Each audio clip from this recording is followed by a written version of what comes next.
ओम भगवते वासुदेवाय नमः। ओम भगवते वासुदेवाय नमः। अध्याय 15 पुरुषोत्तम योग श्रीमद् गीतायन। हम बता चुके हैं कि श्रीमद् गीतायन श्रीमद् भगवत के 700 श्लोकों का हिंदी अवधी भाषा में सरल रूपांतरण है। मेरे वीडियो में श्रीमद् गीतायन से ही पाठ होता है और श्रीमद् भगवद गीता का ज्ञान और श्रीमद् गीतायन का ज्ञान दोनों का एक ही है। आज मैं पुरुषोत्तम योग अध्याय 15 आपके समक्ष वीडियो रख रहा हूँ। श्लोक प्रथम। पीपल जगत ऊर्ध जड़ होई, ताहि मूल परमेश्वर होई। मुख्य शाख ब्रह्मा को जानू, वेद पात तेहि वृक्ष बखानू। तत्व ज्ञान ही जो नर ज्ञानी, सोई वेद विद पुरुष बखानी। पुरुषोत्तम योग में प्रथम श्लोक में सृष्टि की महत्ता का ज्ञान दिया गया है। सृष्टि में यह संसार रूपी पीपल का वृक्ष मानकर आपको समझाया गया है। ये पीपल का वृक्ष रूपी सृष्टि को अगर हम एक वृक्ष माने, पीपल का वृक्ष हो या किसी चीज का वृक्ष हो, वृक्ष की तुलना इससे करें तो ये ठीक उस तरह से है जैसे कोई पीपल का पेड़ या किसी बड़ का वृक्ष, किसी भी चीज का वृक्ष उल्टा है, यानी इसकी जड़ें नीचे ना हो करके जड़ें ऊपर हैं और शाखाएं नीचे हैं। अब जड़ ऊपर है, इसका मतलब क्या हुआ? इसका मतलब ये हुआ कि चूंकि सच्चिदानंद घन परम पिता परमात्मा इस संसार और सृष्टि के मूल हैं, मूल कारण हैं। उन्होंने जब इस सृष्टि की रचना करने की योजना बनाई तो सबसे पहले वो आप जानते हैं कि बाराह रूप में प्रकट हुए और इस पृथ्वी को रसातल से ऊपर ले आए। और इसके बाद उन्होंने उन श्री विश्वंभर नाथ श्री विष्णु के पद्म नाभ से एक कमल खिलता है और उसमें ब्रह्मा जी का प्रकट होना बताया गया है।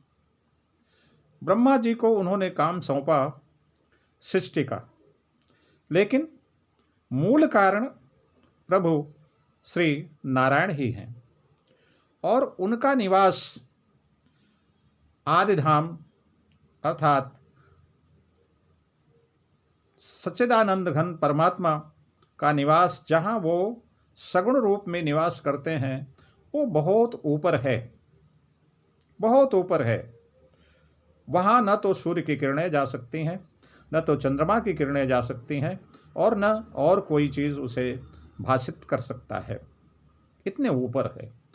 तो ऊपर होने के कारण चूंकि मूल में, सृष्टि के मूल में परमपिता परमात्मा श्री देवकी नंदन वासुदेव श्री विष्णु भगवान ही हैं, इसलिए इस संसार रूपी वृक्ष की जड़ उसके मूल का वहाँ होना बताया गया है। इस प्रकार से चूंकि उनका आदि धाम ऊपर है, बहुत ऊपर है, इसलिए इसके संसार वृक्ष की जड़ें भी ऊपर बताया गया है। अब उससे नीचे, चूंकि ब्रह्मा का स्थान उससे निम्न है, ब्रह्मलोक, भगवान सच्चिदानंद परमपिता परमात्मा वासुदेव श्री विष्णु भगवान से निम्न है, और सृष्टि का भार उन्होंने ब्रह्मा जी को सौंपा है, जहाँ से देव, नर, पशु, तमाम योनियाँ जहाँ से निकलती हैं, और यही शाखाएं हैं। तो जहाँ से शाखा निकलती है वहाँ से जड़ तक के भाग को कहते हैं मुख्य शाख, मुख्य तना, और तना के बाद शाखाएं, प्रशाखाएं, पत्तियां आदि वृक्ष में होती हैं। तो इस संसार रूपी वृक्ष, संसार रूपी पीपल की जड़ें आदि धाम परमपिता परमात्मा सच्चिदानंद घन तक हैं, और उससे नीचे जहाँ से ये शाखाएं, लाखों योनियों की शाखाएं फैल रही हैं, विस्तार ले रही हैं, वो ब्रह्मलोक कहलाता है। तो ब्रह्मलोक से आदिधाम तक के भाग को मुख्य शाख कहा गया है इसमें, और मुख्य तना जिसको कहते हैं वृक्ष में, यह मुख्य शाख है। और यहाँ से फिर तमाम योनियों की शाखाएं, प्रशाखाएं विस्तारित होती हैं। तो पीपल जगत ऊर्ध्व जड़ हुई, तो इस संसार रूपी पीपल की जड़ ऊपर है, इसका यही अर्थ हुआ। ताहि मूल पर मेसर हुई, इस पीपल वृक्ष की मूल जड़ परमेश्वर है। मुख्य शाख ब्रह्मा को जानू, और मुख्य शाख यानी ब्रह्मलोक से लेकर आदिधाम तक को मुख्य शाख या सृष्टि रूपी इस पीपल की का तना कहते हैं। वेद पात ते ही वृक्ष बखानु। अब एक चीज यहां आता है कि इस संसार रूपी वृक्ष के पत्ते क्या हैं। तो यहां बताया गया है कि संसार रूपी वृक्ष के पत्ते वेद हैं। वेद क्यों है पत्ते? वेद को पत्ता क्यों कहा गया? इसलिए कि किसी भी वृक्ष में पत्ता उसका रसोई घर है, वहाँ से उसे भोजन मिलता है, वह जीवित रखता है पौधे को, और साथ ही पत्ते न हों तो वृक्ष की शोभा नहीं रहती। तो वृक्ष की शोभा भी पत्तों से होती है और उसका संरक्षण होता है।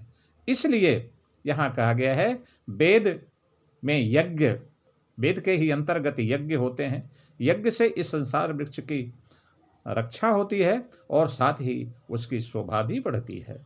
हम देवताओं के लिए यज्ञ करते हैं, ईश्वर के लिए यज्ञ करते हैं, और इस यज्ञ से संतुष्ट होकर देवता और ईश्वर ये सभी हमारी रक्षा करते हैं। इस संसार वृक्ष की रक्षा होती है और इसकी शोभा भी बढ़ती है। इसलिए वेद को पत्ते कहा गया है। तत्वज्ञान ही जो नर ज्ञानी, सोई वेद वित पुरुष बखानी।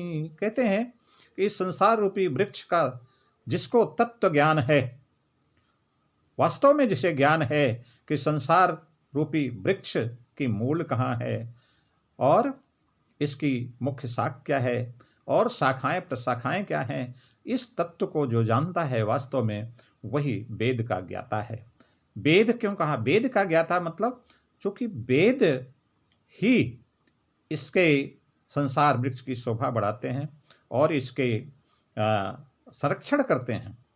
और वेद का तात्पर्य है समस्त सृष्टि को जानना, तत्व ज्ञान होना, हर चीज का, हर सृष्टि का तत्व ज्ञान होना, ईश्वर का तत्व ज्ञान होना, परमपिता परमात्मा परमेश्वर का परम ज्ञान होना, ये जिसको तत्व ज्ञान है, ईश्वर क्या है, हम क्या हैं, ये सब जिसको ज्ञान है उसी को तत्व ज्ञानी कहते हैं। और वही वेद का ज्ञाता है, वही समस्त तत्व का ज्ञाता है। प्रथम श्लोक ये हुआ। दूसरे श्लोक पर चलते हैं।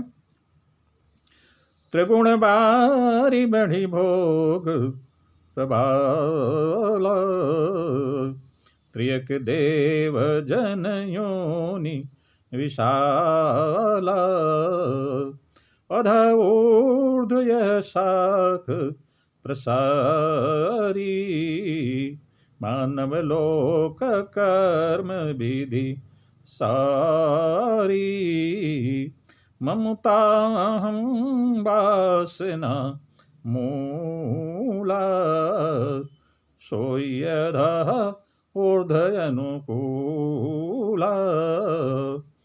अब दूसरे श्लोक में हम वृक्ष से संबंधित और ज्ञान लेते हैं। संसार वृक्ष कैसे वृद्धि करता है, कैसे प्रसारित हुआ है, कैसे विस्तारित हुआ है, इसका ज्ञान हम दूसरे श्लोक में लेते हैं। तो अब ये पौधों को बढ़ने के लिए क्या चाहिए? वारी, पानी सबसे महत्वपूर्ण है। अगर पौधे को पानी नहीं मिलता तो पौधा सूख जाता है। और इस पौधे का विस्तार कैसे होता है? पौधे का विस्तार, आपने कोई भी वृक्ष देखा है, वृक्ष में सबसे अग्रभाग पर पहले कोपलें होती हैं और यही कोपलें धीरे धीरे धीरे धीरे धीरे धीरे बढ़ती हैं और पत्ते और तने का रूप, ब्रांच का, शाखा का रूप लेती जाती हैं। इस तरह से कोपलें के द्वारा जितनी भी शाखाएं हैं, हर शाखा पर पहले कोपलें होती हैं और कोपलें ही धीरे धीरे वृद्धि को प्राप्त होकर के समस्त वृक्ष की रचना करती हैं।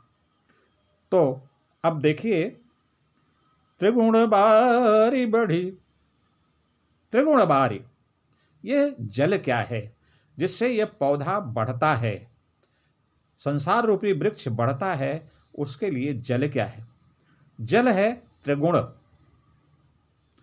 सत, रज, तम, ये तीन गुण कहे गए हैं और यही तीनों गुण प्रकृति से हमें प्राप्त होते हैं। प्रत्येक मनुष्य, प्रत्येक जीव, प्रत्येक पशु, नर, देवता, सभी इन तीनों गुणों में से किसी न किसी गुण को रखता है और धारण करता है और उस गुण के कारण ही उसका जीवन चलता है। अगर हम सद्गुण को मानते हैं, सद्गुण को महान मानते हैं, तो हम सद्गुण को मान करके और सत्काम, सत्कार्य करते हैं और हमारा लगाव सत्कार्यों से होता है। रजोगुण, जो रजोधर्मी, इसको रजोधर्मी एक तरह से कहते हैं राजा धर्मी, यानी वो सांसारिक वस्तुओं में लिप्त होकर के आगे बढ़ता है।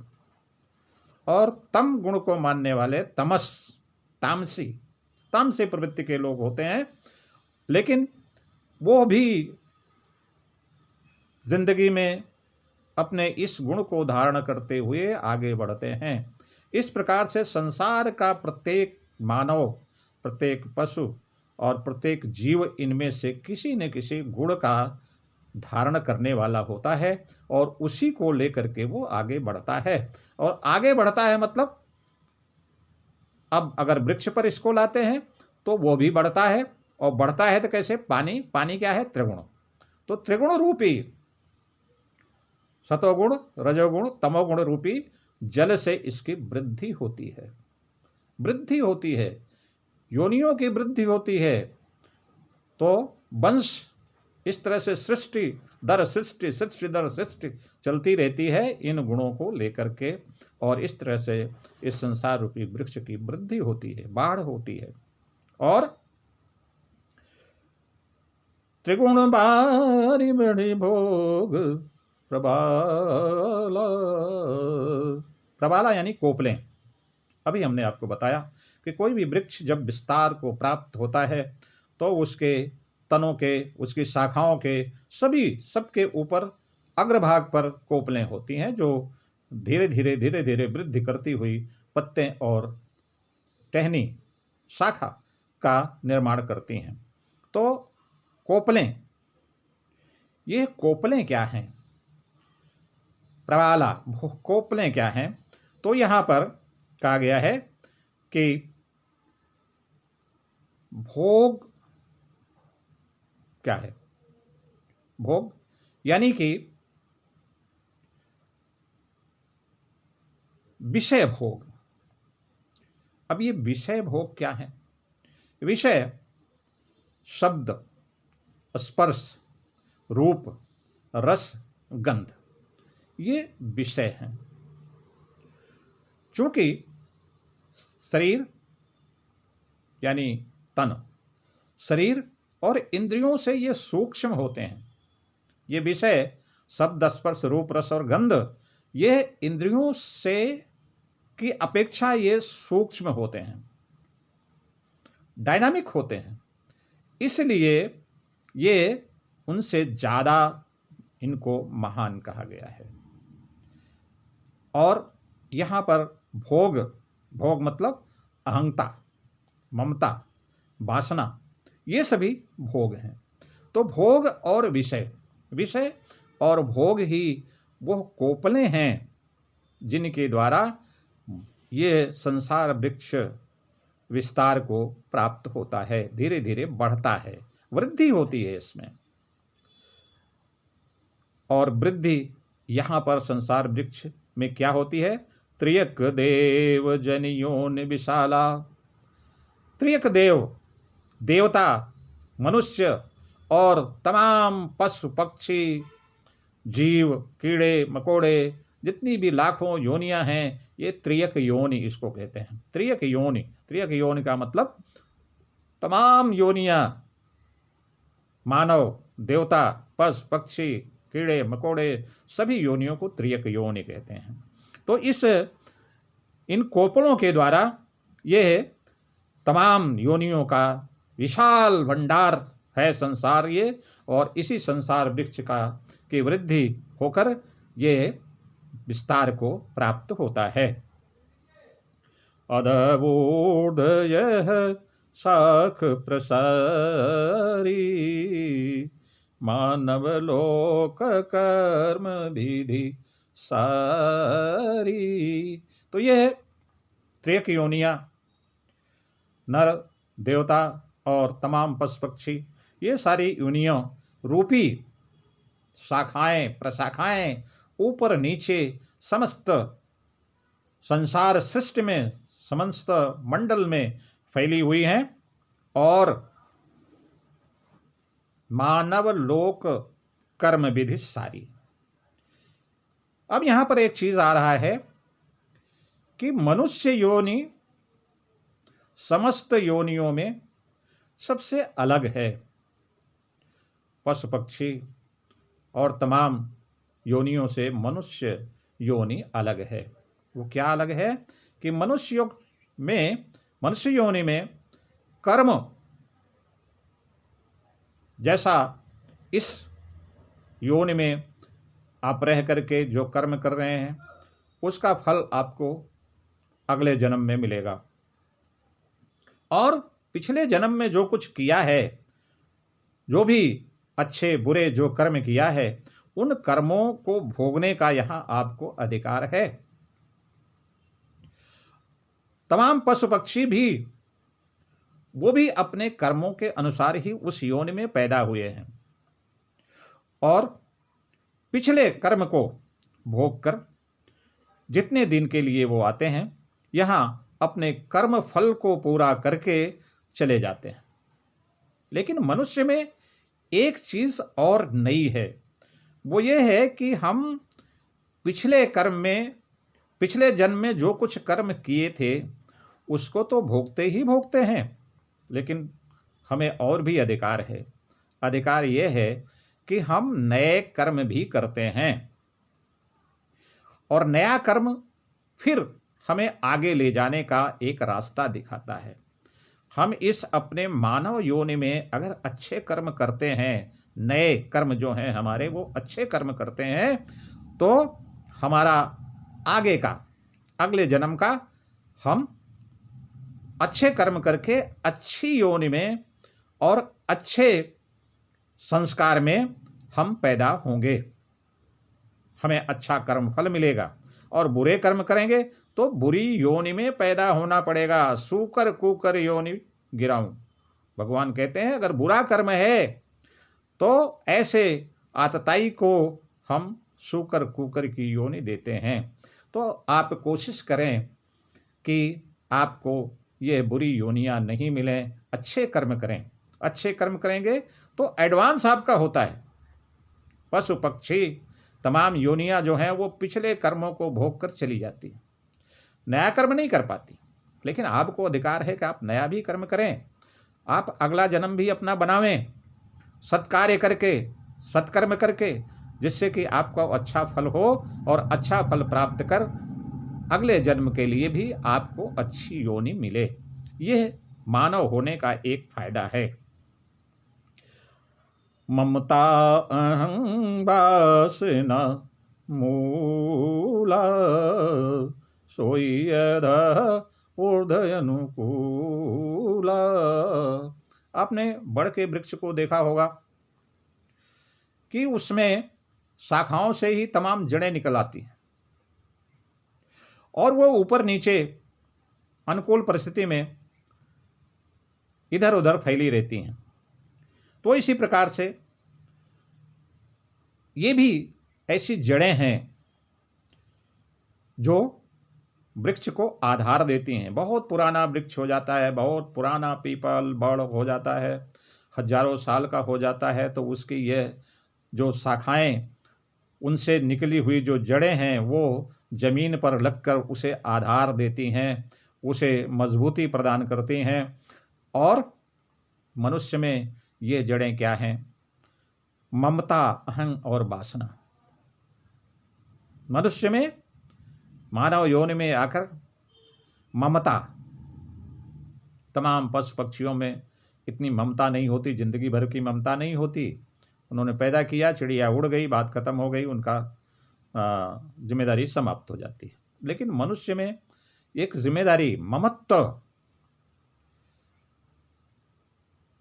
बच्चों के प्रति, अपनी स्त्री के प्रति, अपने परिवार के प्रति जो ममता होती है, ममत्व होता है, उसको आप आसक्ति भी कह सकते हैं। उनके प्रति जो लगाव होता है वो ममत्व बहुत कठोर होता है और इस ममत्व उन्हें आधार भी देता है। तो ये मूल है ममत्व, अहं, अहंकार, अहंकार और वासना।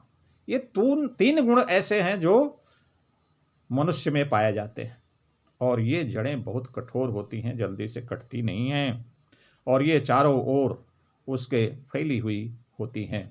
इस तरह से ये दूसरा श्लोक समाप्त होता है। तीसरे पर हम चलते हैं।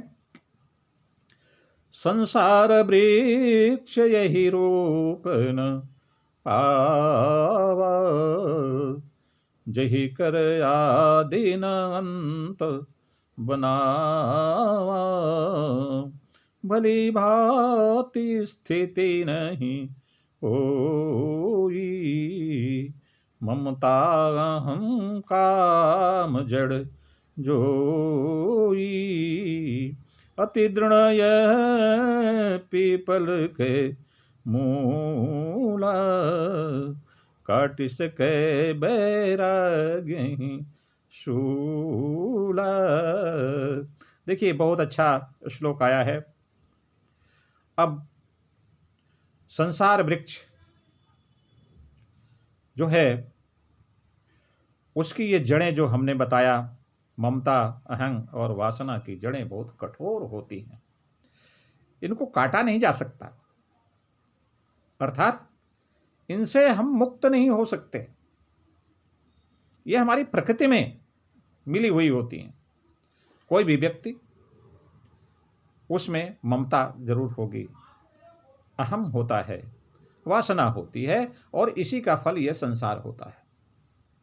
ये भी संसार वृक्ष की जड़ें हैं और बहुत कठोर होती हैं। लेकिन यहां जो वृक्ष है, जो वृक्ष हम देखते हैं, ऐसा ये वृक्ष नहीं है। पहले ही बता चुका कि इसकी जड़ें ऊपर होती हैं, शाखाएं नीचे होती हैं। लेकिन ये वृक्ष कहीं दिखाई नहीं पड़ता, उसकी कोई स्थिति यहां दिखाई नहीं पड़ती। क्यों? क्योंकि ये संसार वृक्ष इतना बड़ा है कि इसका न कोई आदि हमारे समझ में आता है, न कोई अंत इसका समझ में आता है। तो जिस चीज का आदि हम नहीं देख पा रहे हैं, जिसका अंत नहीं देख पा रहे हैं, इसलिए वो हम पूरा न देखने के कारण उसकी सही स्थिति हमारी समझ में नहीं आती। तो संसार वृक्ष की, चूंकि इसका आदि अंत कुछ नहीं है, इसलिए यह अविनाशी भी कहा गया है। संसार वृक्ष अविनाशी है। क्यों अविनाशी है? क्योंकि वैसे तो कहा जाता है कि संसार क्षणभंगुर है, नाशवान है।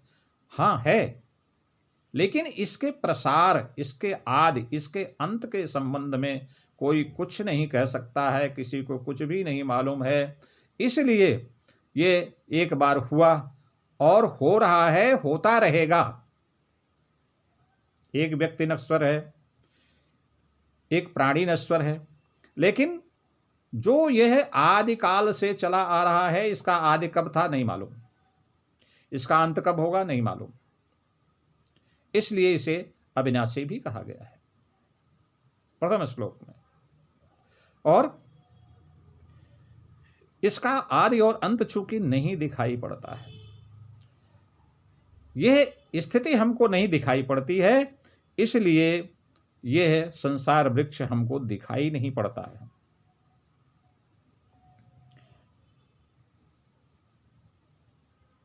और जिसका आदि नहीं है, जिसका अंत नहीं है,